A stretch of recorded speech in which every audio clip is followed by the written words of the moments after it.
नमस्कार. आजच्या भागामध्ये आपण बघूया. इथे मंजिरी आता सावकाराला पैसे देण्यासाठी निघालेली असते. तेव्हा रायाचा माणूस तिचा पाठलाग करत असतो. ती कुठे जाते कुठे नाही हे सगळं रायाने त्याला बघायला सांगितलेलं असतं. तेव्हा इथे मंजिरी आता फोन करत असते, पण तिचा फोनसुद्धा लागत नसतो. ती आपल्या आईला फोन करून सांगत असते की आता थोड्या वेळातच मी पोहोचेन आणि घरीसुद्धा मी लवकरात लवकर येईन. तर इथे तिला रिक्षासुद्धा मिळत नसते. तेवढ्यातच एक रिक्षा येते आणि ती म्हणते की पंढरपूर नगर इथे येणार का? तेव्हा दादा म्हणतात, हो चला ना. तर इकडे मंजिरी त्या रिक्षामध्ये बसून आता जायला निघते. तेवढ्यातच रायाचा माणूस त्याला फोन करून सांगतो की ती मुलगी आता निघालेली आहे. तेव्हा राया म्हणतो, मग आता वाट कसली बघताय? तिचा पाठलाग करायचा, ती कुठे जाते ते बघायचं. तेव्हा मंजिरी आता प्रवीण शेठकडे आलेली असते त्याचे पैसे देण्यासाठी. तिथे मंजिरीला बघितल्यानंतर प्रवीण शेठ म्हणतात की या मॅडम या, काय घेणार, चहा की कॉफी? तेव्हा मंजिरी म्हणते काही नको, आपण कामाचं बोललो तर जास्त बरं होईल. तेव्हा प्रवीण शेठ म्हणतात, मग आता तुम्ही इथे कशासाठी आलेत? तुम्ही पैसे परत करायला आलेत की तुमच्या वडिलांसारखं माझ्याकडून वेळ मागायला आलेत? तेव्हा मंजिरी म्हणते, मी पैसे परत करायला आलेली आहे. तेव्हा ती 80,000 रुपये काढते आणि ते आता प्रवीण शेठच्या हातामध्ये देते. ते पैसे बघितल्यानंतर प्रवीण शेठ म्हणत असतात, अरे वा वा, असा व्यवहार कसा चोख असायला हवा. तेव्हा ते पैसे आपल्या कानाजवळ वाजवतात आणि म्हणतात की 80,000 रुपये हे तर आता परत आलेले आहेत. तेव्हा इथे मंजिरी म्हणत असते की पैसे परत केलेत ना, त्याची मला रिसीट द्या. तेव्हा इथे प्रवीण शेठ म्हणत असतात, का माझ्यावरती विश्वास नाही आहे का? मंजिरी म्हणते की तुमच्यावरती विश्वास आहे, पण व्यवहार कसा चोख हवा. त्याच्यामुळे पैसे जर परत केले तर त्याची रिसीट तुम्ही आम्हाला दिलीत तर जास्त बरं होईल. तेव्हा इथे प्रवीण शेठ आता पैसे लिहून ठेवतात. त्याच्यामध्ये 80,000 रुपये व्याज आणि 80,000 रुपये बाकी असं लिहून ठेवलेलं असतं. तेव्हा मुद्दल इथे तशीच असल्यामुळे मंजिरी म्हणते की हे काय, मी तर तुम्हाला पूर्ण पैसे दिलेत ना, मग इथे तुम्ही बाकीमध्ये मुद्दल तशीच का लिहून ठेवलेली आहे? तेव्हा प्रवीण शेठ म्हणतात, हे जाऊन तू तुझ्या वडिलांना विचार, तुमच्यामध्ये असाच व्यवहार झाला होता. मी जर त्यांना पैसे दिले तर ते मला पैसे दुपटीने परत करतील. तेव्हा आता तुझ्या वडिलांना सांग, आता मी मुद्दल घेतलेली नाही आहे, व्याज मी पूर्ण घेतलं आहे, आता मला मुद्दल द्यायची आहे. तेव्हा इथे तुम्ही जर मला मुद्दत परत केली नाही तर मी तुमच्या घरी येऊन काय करेन तुम्हाला माहिती आहे ना. तेव्हा मंजिरी म्हणते, त्याची गरज नाही आहे, तुम्ही आता माझ्या नानांना त्रास देऊ नका, मी तुमचे पैसे परत करीन. तेव्हा इथे मंजिरी आता लगेचच घरी जायला निघते. ती म्हणते की इथे तर रिक्षासुद्धा सापडत नाही आहे. तेवढ्यातच आता रायाची रिक्षा तिथे येते.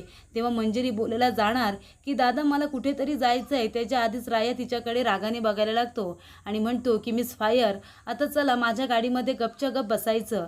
तेव्हा मंजिरी म्हणते, मी का तुमच्या रिक्षामध्ये बसू? मी नाही बसणार, कळलं ना तुला?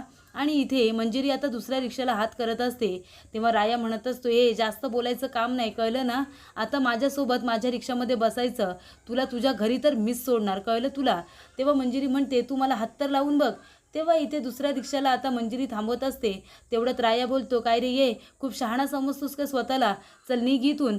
तेव्हा ती रिक्षा गेल्यानंतर मंजिरी म्हणत असते, ही काय तुझी दादागिरी चालली आहे, गुंडगिरी चालली आहे तुझी? राया म्हणतो, जास्त नाही बोलायचा, आता मी इथेच आहे, त्याच्यामुळे तुला उचलूनसुद्धा घेऊन जाऊ शकतो.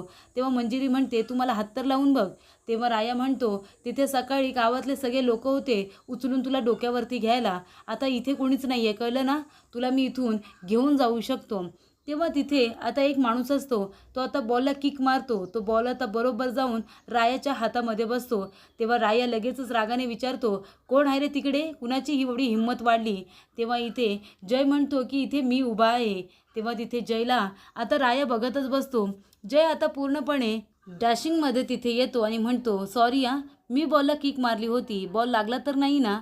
तेव्हा राया म्हणतो, हा बॉल जर मला लागला असता ना तर मी तुझ्या तोंडावरती किक मारली असती, कळलं तुला? आता तुझं इथं काही काम नाही, जा बरे इथून. आणि इथे राया म्हणत असतो, ए चल मिस फायर, लवकरात लवकर रिक्षामध्ये बस. तेव्हा जय विचारतो की मॅडम काही प्रॉब्लेम आहे का? हा तुम्हाला काही त्रास देतोय का? तेव्हा मंजिरी इथे आता गप्पच बसलेली असते. तेव्हा राया म्हणतो, ए तुला काय करायचं आहे? तुझं इथे काही काम नाही, चल निघ इथून.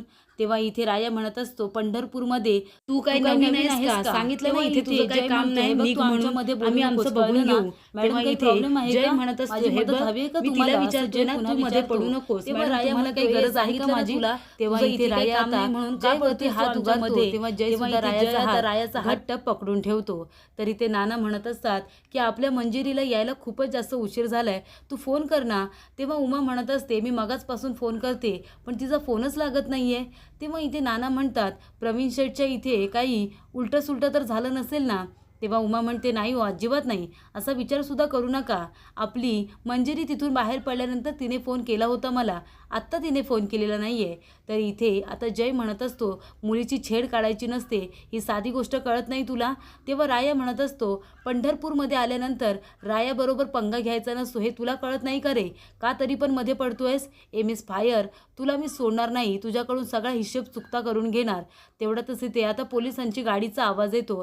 तेव्हा इथे रायाची फलटण त्यांनी म्हणते की राया दादा चल लवकर, पोलिसांची गाडी येते. तेव्हा जय म्हणतो, आता काय करशील तू? तेव्हा इथे आता डिफिकल्ट म्हणत असतो की दादा चला लवकर, सकाळी काय झालं होतं माहिती आहे ना, नाहीतर अण्णा रागवतील परत.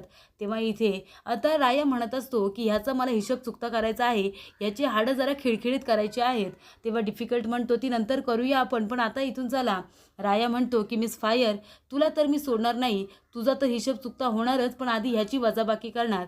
तेव्हा इथे राया आता गाडी काढतो आणि ते सगळेजण तिथून लगेचच निघून जातात. तेव्हा इथे मंजिरी म्हणत असते, कशाला उगाच तुम्ही त्याच्याबरोबर एवढी उलझत घातली? ती माणसं चांगली नाही आहेत, गुंड प्रवृत्तीची माणसं आहेत. तेव्हा जय म्हणतो, नाही ते सगळं ठीक आहे, पण तुम्ही एवढ्या रात्री इथे काय करताय? तेव्हा मंजिरी म्हणत असते, माझं एक काम होतं म्हणून मी इथे आले होते. तेव्हा जय म्हणतो, बरं ठीक आहे, खूप रात्र झाले, चला मी तुम्हाला घरी सोडतो. तेव्हा मंजिरी म्हणत असते, नाही नको, माझं घर जवळच आहे, मी जाईन. तेव्हा जय म्हणतो, हे बघा, मी तुम्हाला एवढ्या रात्री एकटं नाही सोडू शकत, चला प्लीज मी तुम्हाला तुमच्या घरी सोडतो. तेव्हा इथे मंजिरीसुद्धा आता त्याला नकार देत नाही, कारण खूपच जास्त रात्र ही झालेली असते. तेव्हा उमा म्हणत असते, अहो तुम्ही जाताय ना, मंजिरी भेटल्या भेटल्या तुम्ही मला फोन करून सांगा, मला तिची खूप काळजी वाटते.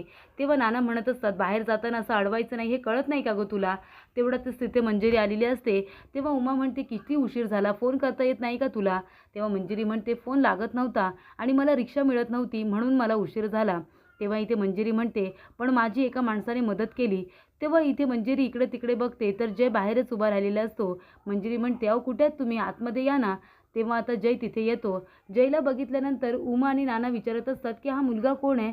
मंजिरी म्हणते, सांगितलं ना रिक्षा मिळत नव्हती, तेव्हा हे मला भेटले, यांनीच माझी मदत केली आणि घरपर्यंत सोडायला आले. तेव्हा उमा म्हणत असते की बरं झालं तुम्ही माझ्या मंजिरीला घरपर्यंत आणून सोडलत, तिची मदत केलीत. आता चहा घेतल्याशिवाय जायचं नाही, चला घरामध्ये तरी चल. तेव्हा इथे मंजिरी म्हणत असते, जिजी एवढी म्हणते तर चला ना, थोडा चहा घ्या. तेव्हा जय म्हणतो, ठीक आहे, पण जरा लवकर करा, उद्या मला कामावरती जायचं आहे. तेव्हा इथे राया म्हणत असतो, त्या मिस फायरची वाट मी आजच लावली असती, पण तो काळ्या तोंडाचा भोका आला ना, तो मध्ये आला आणि सगळा प्रॉब्लेम क्रिएट केला त्याने. पण आजचा दिवस माझा नव्हता, पण उद्या त्या मिस फायरला मी सोडणार नाही आहे. तेव्हा डिफिकल्ट म्हणतो, दादा उद्याचा दिवस आपला आहे, आपल्याला मंदिरामध्ये वसुलीसाठी सुद्धा जायचं आहे. तेव्हा इथे राया म्हणत असतो, वसुलीचं तू बघून घे, पण मी त्या मिस फायरला सोडणार नाही आहे, उद्या तिचा हिशोब चुकता होणारच. तेव्हा डिफिकल्ट म्हणतो, दादा तू काळजी करू नको, उद्याचा दिवस हा आपला दिवस असणार आहे आणि तसंही उद्या आपण अण्णांना भेटायला जाणार आहोत. तर उमा म्हणत असते की मंजिरी जा, जरा चहा ठेव. तेव्हा मंजिरी आता चहा करण्यासाठी जाते. उमा म्हणत असते, काय मग इथे नवीन आहेस का पंढरपूरमध्ये? तुझी भाषा इथली वाटत नाही.